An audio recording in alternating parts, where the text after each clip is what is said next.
Hello and a warm welcome to Federal special program Capital Beat. India Alliance leaders today protested inside and outside Parliament over the alleged discrimination against the non-BJP and non-NDA states. Now, the opposition leaders have been saying that this budget was anti-people. It has been totally unmindful about the needs of the state. This budget also is against the principles of federalism. So the big question we are asking, has Modi government spoiled the budget, spoiled the idea of the budget, or has it really destroyed the concept of a budget? We'll try and discuss all this. Joining me now is Pushpraj Deshpande, who's the author of the book called Bharat Jodo Yatra. He works closely with the India Alliance leaders. Thank you so much, Pushpraj, for joining. We have TMC spokesperson, Trinamool Congress spokesperson, Shubhankar Bhattacharya also joining us. Shubhankar, thank you so much for joining. Himanshu Bayani, who's a business journalist. He's been associated with CNBC for long. Thank you so much, Himanshu. And we also have a special guest from Tamil Nadu today. He's Mr. A.S. Paneerselvam. He's the fellow at Roja Muthaya Research Library and head of its Center for Study in Public Sphere. And he's also been the reader's editor of The Hindu, which is an independent internal news ombudsman functioning with clearly formulated terms of reference for nearly a decade now. Thank you so much, Mr. Paneerselvam, for joining on the Federal. And I'll begin the discussion with Shubhankar Bhattacharya because he will give us a perspective. Because, and to begin with, Shubhankar, there is a story now that the Congress ruled state CMs are not attending the NITI-Aayog meeting on 27th of July, which is happening in Delhi. Mamata Banerjee also, we heard, speaking against the budget. So what is the first thing which I want to know from you is, will Mamata Banerjee or your party, will they attend the 27th July meeting of the NITI-Aayog? Niluji, the thing is that whether, going to the NITI-Aayog meeting or not, that is completely to the discretion of the chief minister over there. But I guess they should, because wherever your voice has to be raised, it should be raised over there. And of course, I think the agenda of this debate is about whether there is any discrimination between the BJP ruled state and non-BJP ruled state. And of course, it is there. It is much evident. It's completely visible. Everyone can see it. But then there are two or three more bigger questions than why there is also discrimination with UP, Maharashtra, and many other states, which are actually BJP ruled as well. But I guess that they will be finding a way to aid it. Though with UP, they have a problem because there is an ongoing, that unsaid problem going on with Yogi Adityanath and the rest of the big leaders in BJP. But I'm here to talk more about my own state rather than the BJP. See, since yesterday, I'm continuously facing one question, that what is the problem if the BJP, if the center has given affinity to Bihar and Andhra Pradesh? No deal, no big deal. Okay, let there be anything. But what is the problem with West Bengal? Is it like that the Subhendu Adhikari, if you remember, now he has given a new narrative. जो मेरे साथ जो हमारे साथ हम उनके साथ, तो सबका साथ सबका विकास has now gone down, it's drowned in the Ganga. तो अब नया चीज है जो हमारे साथ हम उनके साथ. I guess Subhendu's words are coming true, because now that is something what we are seeing over here. What is happening with the Niti is getting the aid and Chandrababu Naidu getting a huge piece of cake. But at the very same time, 1,70,000 crores are still pending for West Bengal. Number one. Number two, the Manrega, the dues are lying since 2022. Still not clear. Number three, they have been continuously talking about the healthcare. See the dilemma, see the irony of fate over here. I think they have already considered that COVID is completely gone now. There won't be any further cases of COVID. There won't be any further mutation, coming up with it. So they have ruled out completely. There was a demand of 3.35 crores, 3.35 lakh crores of demand for the healthcare sector, which they have completely, they have muted it. Now they have only allocated, I think, a budget of 90,000 crores or something like that.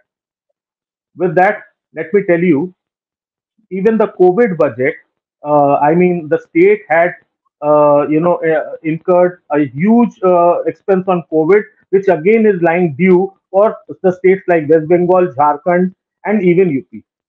Those are also not clear as on date. So yes, we go on talking about the budget, but what about the old expenses, the old dues that are still lying pending with the state, especially like West Bengal? Shubhankar, just Let clarify me, one thing. No, Shubhankar, just clarify something. You are saying that your old dues are pending. That is one angst which West Bengal has. But why do you feel cheated in the current budget? Why does Mamata Banerjee feel that West Bengal has not been given anything? If you could give me 3 or 4 pointers, I'll move on to Tamil Nadu then. Yes. I tell you, if you remember 3 years back, we faced a storm called Amphan, right? Hmm. Which left the entire Bengal, it was completely brought to shadows Yes. that way. But, Right. and Modi ji did visit at that time. He also did commit a budget of 1,000 crore extra on the, the allocated budget for the state. That still is pending, not delivered as of yet. And they have ruled out that there could be any such problem. See, you have got a budget for flood. You have got a budget for storms as well. You have got this thing for those affected areas. I mean, wherever you have, this kind of, weather altercations coming up. But when it comes to West Bengal, why do they get blind? That is the biggest problem. The second thing is, when you talk about the Skill India project, when it comes to West Bengal, you have specially mentioned, even at the I should mention this one as well, the Mudra Pradhan Mantri Mudra loan. There they have specifically mentioned. Now they have to mention caste. If you mention your caste and religion, that is now must while going applying for the Mudra loan. So again, there is, it goes to the West Bengal, this thing that last time they said that so many of the registration for the OBCs have been already cancelled. And they were saying that उसमें आप लोगों ने इतना प्रावधान कर दिया था, मुसलमानों को इतना ज्यादा आपने रिजर्वेशन दे दिया. And we were continuously shouting कि प्रावधान है, that is only a provision. But जिसको लाभार्थी कहते हैं, the people who are actually, that are mostly they were Hindus. Only 6 lakh registrations was there out of 2.8 crore Muslim population in West Bengal. और उसमें हम लोग को तुष्टिकरण कहते हैं. They said that we are doing appeasement politics over there. But at the very same time, when it comes to deliver the basic factors like अगर मुद्रा लोन किया गया था, तो अगर इसको बढ़ाना था, आपको एंटरप्रेन्योरशिप को अगर प्रमोट करना था, why caste, why religion? ये सारी प्रॉब्लम जो हैं, ये सिर्फ बात वेस्ट बंगाल ही नहीं, चारों तरफ. हमारा सबसे बड़ा कष्ट ये है कि जब 3 लाख आप 1.5 लाख करोड़, अब 2 लाख करोड़, 3 लाख करोड़ खर्चा करिए बिहार पर, आंध्रा पर, but why you don't clear 1,70,000 crore spending on us? All right. So Shubhankar, are you going to put up a sustained campaign, a sustained protest against this discrimination which is happening? Well, I think we should. Though I think, we are protesting continuously outside the Lok Sabha that we have seen. We are continuously sitting on protest in Bengal as well. We are continuously fighting head on head with the BJP, whether it be on in the state, within the state, or in Delhi. We are taking them head on. But at the very same time, we want the public to realize and understand. All right. No, but you're not sure if Trinamool Congress will boycott the meeting on 27th of the NITI-Aayog meeting I'm talking about. Well, that is the decision of the Chief Minister completely. So we cannot say anything right. All right. Now let me move on to Tamil Nadu, and I'll come to Mr. Paneerselvam. Mr. Stalin has very categorically said that he's not attending the 27th of July NITI-Aayog meeting. He's been crying hoarse over the fact that the allocations have not been proper. There has been grave injustice to the people of Tamil Nadu. Now, how do you think that the Tamil Nadu has been cheated as far as the union budget is concerned? Yes, Mr. Paneerselvan. See, what has happened in the present budget is a continuation of what is happening with the GST Council. The way the allocation formula and GST Council has been tweaked over the last few years, GST Council at some level symbolizes the collapse of federal balance. And this budget becomes a approval of collapse of the federal balance. There is absolutely no consultation with the states. Remember, I have been covering Indian election from the days of VP Singh when he was the finance minister in Rajiv Gandhi's cabinet. Therefore, we have seen various prime ministers who used to have consultation at the state level. Each state's expectations were taken in. Just because the current budget has two trajectories. One is a politically correct narrative part, and one is the emasculating numbers part. Therefore, if you look at the numbers part, that is the allocation. The allocation is not doing justice to the claims in the text. Therefore, what BJP is doing is it has created a fundamentally viable narrative for itself to address these type of television studios, where you come up with an acceptable text in the budget. But that acceptable text, if you want to convert it and start looking at what exactly people are getting, the numbers are not adding up. For instance, that entire MSME... What you're saying, just allow me to interrupt for a few seconds. So what you're saying that what BJP is putting out as a budget document is just a textual projection. Whereas if you read the fine print, it is not giving anything to the people of various states. That's what you're pointing out. There's a gap between the numbers part and the text part. Text part, to a large extent, seems to be concerned about people and their difficulties. Text part talks about growing unemployment. Text part deals about providing skill enhancement. Addressing these two things at some level are acknowledgement of the opposition's viewpoint that these are all the major gaps which has to be plugged in.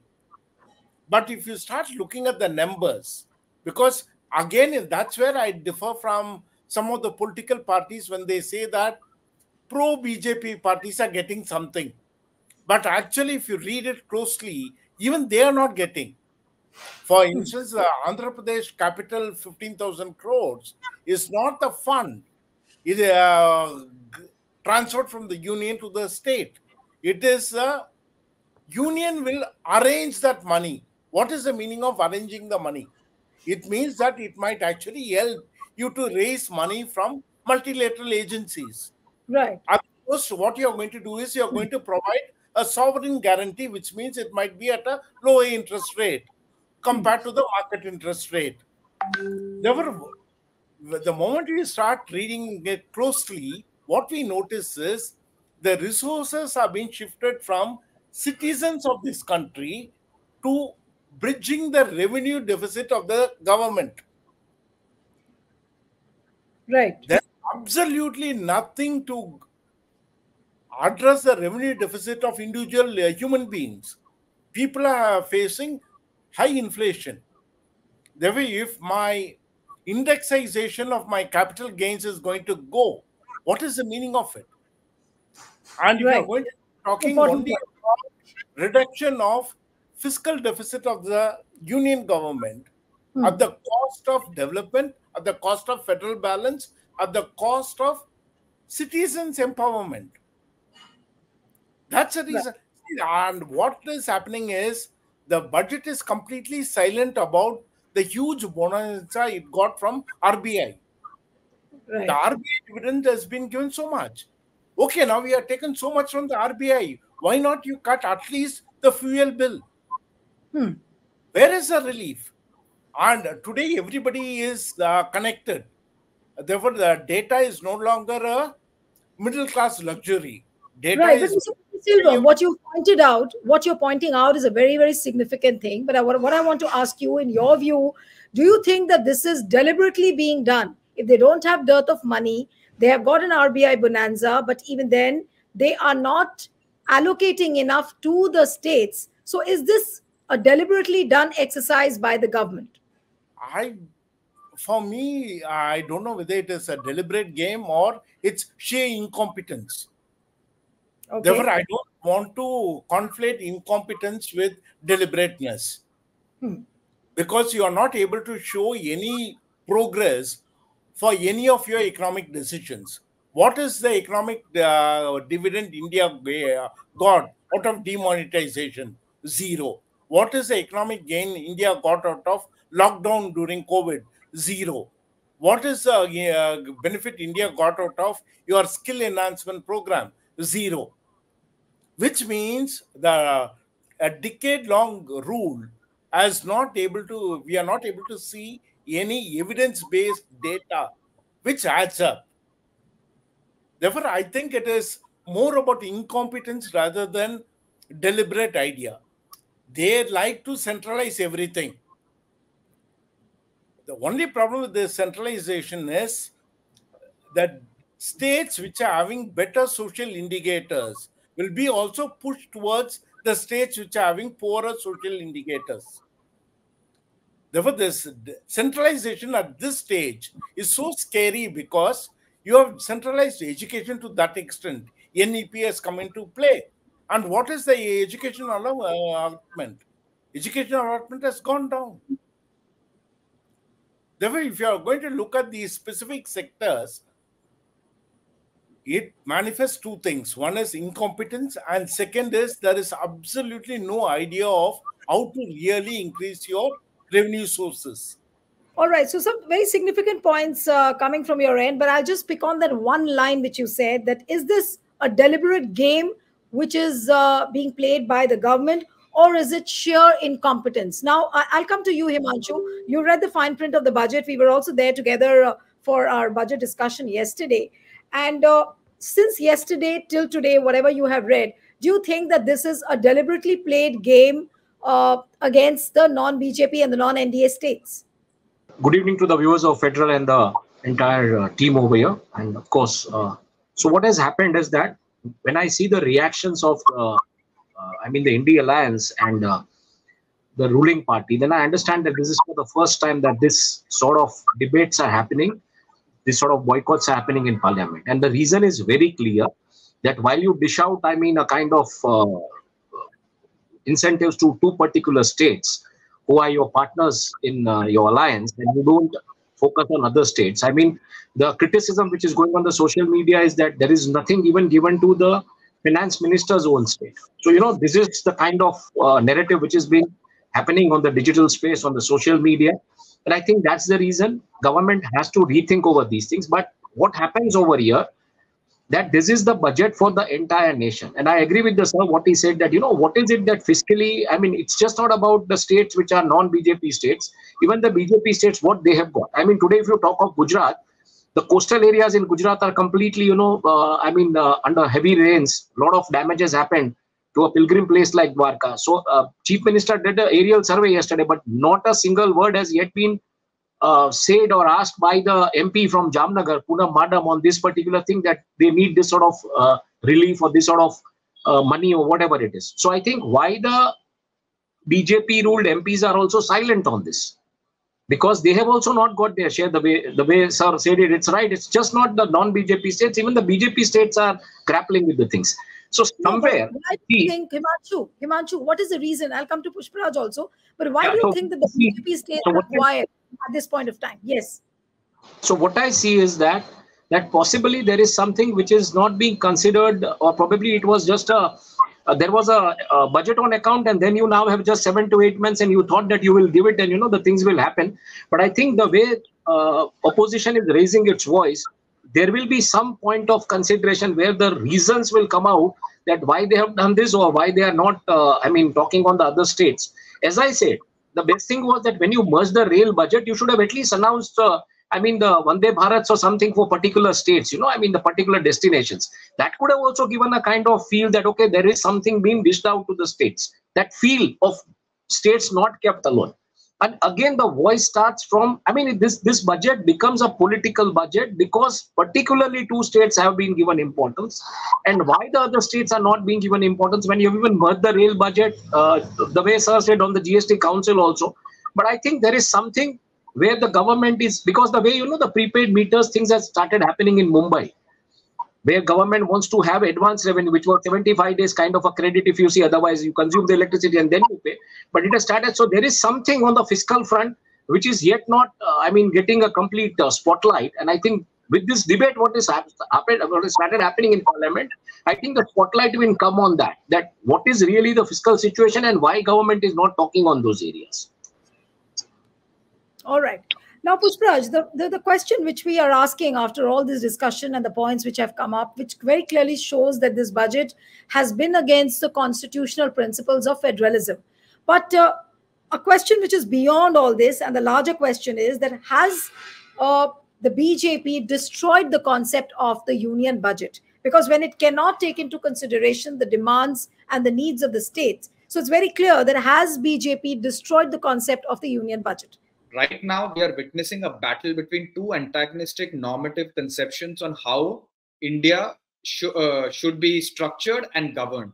On one hand, we have the constitutional conception, which the India bloc is fighting for. In this conception, as Article 1 of the Indian Constitution says, India is a union of states. Numerous articles from 245 to 255 give states legislative and executive powers. That is why the India bloc is expecting that the government of India, as per their constitutional duty, will devolve funds to state governments because state governments have an equal responsibility to further the welfare of citizens, social, economic, political. That is why the 15th Finance Commission, a constitutional body, by the way, had mandated that the government of India has to devolve 41% of total tax revenues, about 38.5 lakh crores. Yet, the stark reality is that the BJP government is devolving less than 30%, and that also when you add cess. Plus, the government of India has also reduced its share in the central sponsored schemes. Additionally, it has not extended the due date for GST compensation. Additionally, as you've seen in this budget, for many states, there was no special package or aid in this budget for states like Maharashtra, Assam, Haryana, Tamil Nadu. Just to give you one example, Bihar, which is struggling with floods, has got an 11,500 crore package. Assam, which is also struggling with floods, 14 lakh people are affected in 26 districts, has got no special package for floods. Now, what the government of India is effectively doing is starving state governments from implementing their respective state agenda. This is going to have profound implications for cooperative federalism, since states are now going to be forced to raise more debt. This is troubling because internal debt has jumped from 37.8% in 2014 to above 48% in 2023. Now, this is happening because of BJP's conception of how India should be structured and governed, which brings me to the second part of my argument. India, in their opinion, has to be a unitarian government. And I am not saying this. If you read Article 3 of their own party constitution, it says in black and white that they scrupulously adhere to Pandit Deendayal Upadhyay's integral humanism. Now, if anyone has read those 4 lectures in April 1950, he clearly states that the notion of the constitutional notion of union of states is flawed and needs to be replaced by a unitarian government. I'm quoting verbatim. That is what the BJP has been doing for the better part of the last 10 years. Everything that they feel needs to be done, every policy, every political decision has to be run and spearheaded from the PMO. Ministers have little say, state governments have little say. Certainly, the third tier of governments, municipal corporations and panchayats and zilla panchayats, in their understanding, have no say. They have systematically destroyed federal institutions, whether it's the National Development Council, whether it was the Planning Commission, whether it was the Interstate Council, whether it was the National Integration Council. Every single federal institution which was designed to further and bind this union of states in a closer embrace has been methodically destroyed by the BJP government.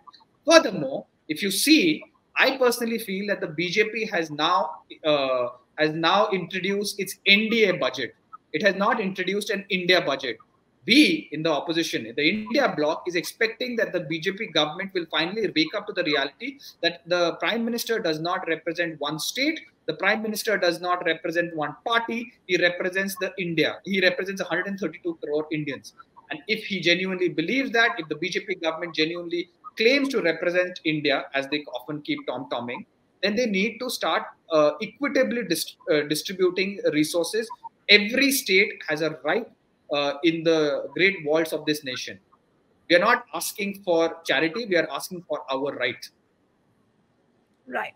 So, which brings me to the final question for the concluding remarks, very brief remarks to each one of you. So, the federal rights, will this in the coming days become a major issue? What Pushpraj just pointed out, federal rights, the clamor for the federal rights, it will grow from here on. Shubhankar, coming to you first, very brief remark, and then I'll go to others. Yes, Neeruji, first of all, I really appreciate the amount of research Pushpraj has done, and he has really given a deep insight to it.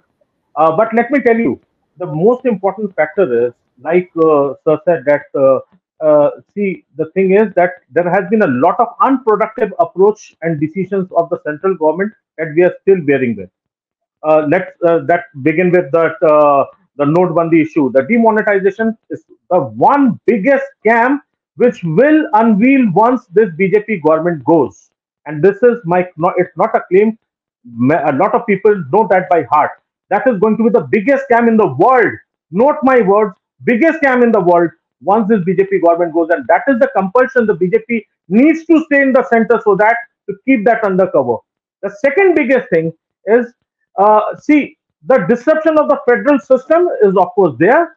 The way they have used CBI and ED, that is just to keep them busy so that they don't have that kind of, they cannot poke their nose into those scams which are actually done by those in the center. So Right. let those be covered. And this particular budget, this is the actual appeasement budget. An appeasement of whom? Appeasement of two big leaders in the country. That's it. This is no budget at all. This is not a union budget. This is just an appeasement budget for two leaders to keep them in that loop, just to keep them, have them, to have this country running. Right. Thank you. To have the two leaders by their side and to keep the NDA government afloat. That's the basic idea you said. Coming to Mr. Paneerselvam, I was asking that question to Shubhankar about the federal rights. So do you think that the clamor is going to grow in the coming days for the federal rights? Because obviously the GST Council also hasn't done that great justice to the states. So now with this kind of a budget, which is an NDA budget, it is not an India budget. So what do you think are the options left with the states? Very briefly. States have to generate their own resources to deal with these difficulties. Already we are finding substantial amount have been moved to non-divisible pool. Therefore, if we actually look at the pool of divisible resources and indivisible resources, the entire cess is now within non-divisible one. The former finance minister of Tamil Nadu, PTR Tyagarajan, Panivel Tyagarajan, once said it about the money, what has been given by the industrialized states and what they get back. Using his formula, he discovered, he said that Tamil Nadu, for every 1 rupee it gives to the union, it gets only 28 paise back.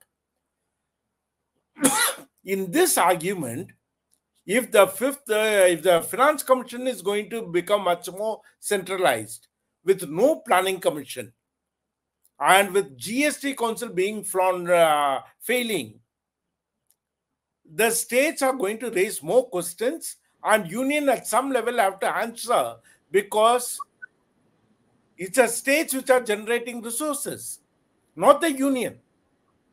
It's an industrial climate of the states is the one which is generating money. And the states' industrial climate is coming because states have invested on two crucial aspects. No, so does that mean, very quickly, Mr. Paneerselvam, so does that mean that the states will protest The clamor from various states will grow. But what happens if the union government doesn't listen to the states? That is going to be a confrontation. See, Right. we saw the confrontation even in the US, where the Congress and the president differed. Therefore, it might lead to a deadlock. I'm not saying that it might be a smooth arrangement for the states. After all, states have limited power. Union enjoys more power. But I don't think states are going to give up just because they have limited power. Himanshu, now coming to you. So where does all this end now, according to you? And then I'll come to for the concluding remarks to Pushpraj. Yes, Yes. definitely. I think the way the points have been made in the entire debate, I think I see that, yes, if this continues in the same manner or same pattern, I see the area of conflict, I mean, happening more and more confrontation happening in that direction. And does it mean that the government which has come to the power wants to pass on the blame game that these confrontations are happening? So probably we are not able to talk on the policy, or we are not able to deliver what we have to deliver, and make people of India realize that when you give a fractured mandate, this is what happens. And probably they are, I mean, that's how they may be thinking. I don't know how they are thinking, but the people in power have a kind of thinking which is almost there. They create problem. They know that there is they are masters of creating a problem. They are masters of, controlling the problem, and they are masters of taking the socio-political, economic benefit out of those problems after controlling them. So is this a kind of a very kind of measured move in that direction, that let the problems happen and then we have the reason that we are failing to deliver, and when you give a fractured mandate, this is what happens. All right, Pushpraj, what would you really now say to in the end? Because as what is being pointed out by Mr. Paneer Selvam, that what has been given to Andhra is really not a finance package. It's some kind of an assistance. Even the BJP ruled states are quiet. They also haven't got their dues properly the way they should have got. So where does it all end now? I've already talked about the federal principles, the normative conceptions of federal principles, and why constitutionally the India bloc has a moral high ground in raising the issues that we are raising in Parliament and outside Parliament. But the larger question here is that why does the BJP government look at the opposition as unrepresentative of the people? The India bloc has got 40% of the vote from the electoral, just 0.2% less than the government of India, than the NDA bloc. Now, my point is, in fact, the BJP itself has got 26.2%. So the fact of the matter is the it is our constitutional and moral duty as the opposition, as people's representatives, to raise the people's voices, their legitimate issues. That is what we have been doing for the better part of the last two sessions. When we talk about Agniveer, when we talk about NEET, when we talk about Manipur, when we talk about Jammu Kashmir, the rising terror attacks in Jammu Kashmir, when we talk about the rights of the fiscal rights of states, we are doing our legitimate duty. But the government of India treats the opposition as if they're enemies. And this entire conception is deeply flawed and anti-constitutional. Why do you not understand that you have had a prime minister like Vajpayee, who actually on the floor of the House has gone on record to say that, see, we may have different approaches to how we address a policy issue, but we are united in furthering the national interest. Why is the BJP not adhering to that spirit? This is what we have been constantly asking them. Just because we raise an issue and the people's issues does not mean that we are not working with you in the national interest. And I like to end with one quotation in the economic survey that the BJP put out a few days ago. I'm paraphrasing now because I don't have the quote in front of me. They said that, actually, wait, I can just open it here. Just give me like 10 seconds, Niluji, if you don't mind. I actually have saved this. Yeah, I have it. I'm quoting now, verbatim. Have this. Few people outside the government, living or dead, can understand the complexity of governing and transforming a nation like India. Almost no one does today. And it goes on to say that this kind of development part, this kind of development trajectory has never been attempted before. Now, here is the government of India officially putting down in black and white that they do not need the institutional memory of every chief minister, every union minister, every MP who has been there for the last 10 years, 20 years, 30 years. They're also going on to say that everyone outside government and everyone outside the BJP, including all these fine intellectual and thinkers who are sitting on this panel, they are basically saying that we don't need your expertise, we know it all.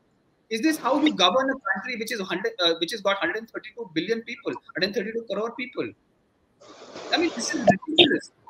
This smacks of authoritarianism, frankly speaking, has no place in a federal polity like India. All right, so we've discussed all this while that what has happened to the union budget, where is the discrimination happening, what are the demands of the state. Now all eyes would be on the meeting of the NITI-Aayog, which is taking place on 27th. We'll have to see how many states turn up. Though the Congress rule states 3 of the chief ministers have already backed out. DMK chief minister, that is Mr. MK Stalin, he's also backing out. So we'll have to see what happens really and how the opposition leaders in the coming days raise this issue on various platforms. Thank you so much, Mr. Paneer Selvam, Shubhankar, Himanshu, Pushpraj. It was wonderful having all of you on the program. And one appeal to the viewers who are watching this discussion, subscribe to our channel, so feedback and stay tuned to the Federal.